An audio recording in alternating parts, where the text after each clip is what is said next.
Ladies and gentlemen, welcome to another scintillating episode of Howard's Opinion. I'm your host, Howard, and I'm delighted to share with you the most captivating stories from the world of sports.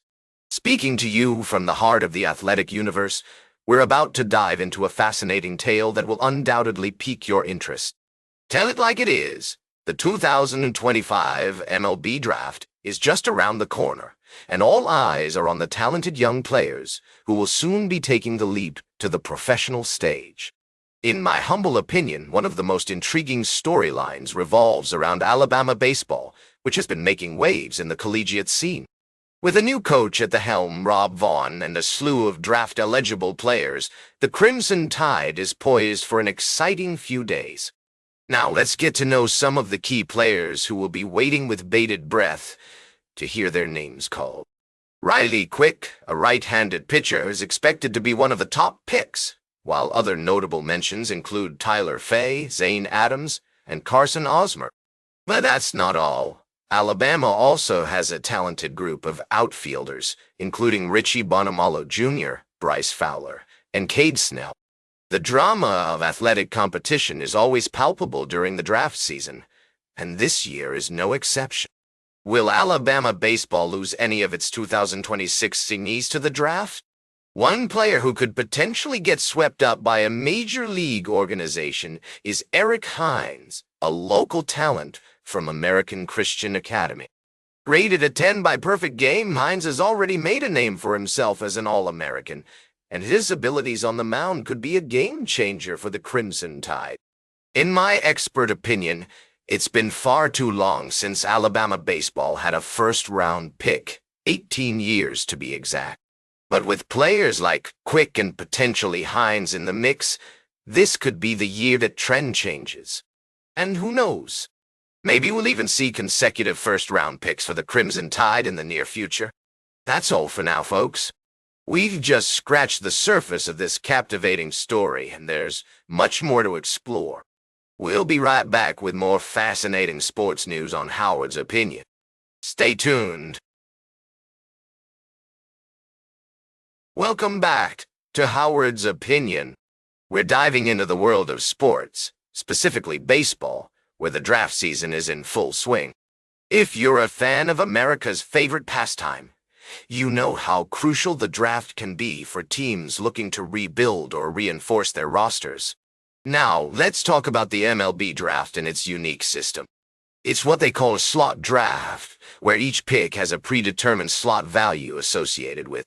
These values are determined by Major League Baseball each year, based on revenue-sharing growth, and are assigned to every pick for the first 10 rounds of the draft. But here's the interesting part. Teams don't have to sign their picks to the exact slot value.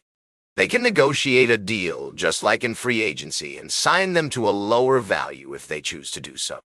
If a team signs one of its picks to a lower number than the pick's value, that team can use that remaining pool money for another one of its picks. However, there are penalties for exceeding the overall slot value and bonus pool money. For example, if a team goes over its allotment by 0.5%, they'll pay a 75% tax on the overage. But if they exceed it by more than 5%, they could lose future picks, which can be a significant setback for any team. Let's take a look at the numbers. The No. 1 overall pick in this year's draft has an estimated slot value of $11,075,900, which is an increase from last year's value. And it's not just the top pick that has a significant value. Each of the first 32 picks has its own assigned slot value, ranging from over $11 million to around $3 million. It's a complex system, but it adds a layer of strategy to the draft process. Teams need to carefully manage their pool money and make smart decisions about which players to sign and at what price. It's not just about finding the best talent. It's also about navigating the financial landscape of the draft. And that's where we'll leave it for now. The MLB draft is always an exciting time, full of possibilities and promise for teams and players alike.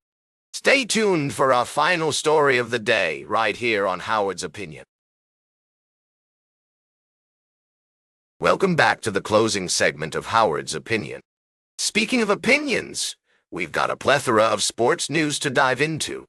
Let's start with the Sonoma Xfinity results, where Connor Zilisch held off Shane Van Gisbergen for the win. Now, I know what you're thinking. What does this mean for the NASCAR landscape? Well, my friends, it's a testament to the talented young drivers making waves in the sport. And if you thought that was exciting, wait until you hear about Cooper Flagg's 31-point performance in his duel with Dylan Harper and Carter Bryant. This kid's got game, folks! The future of basketball is looking bright, and I'm eager to see how he develops his skills. But it's not all about individual achievements. Sometimes it's about leadership. Fred VanVleet's election as president of the National Basketball Players Association is a significant move.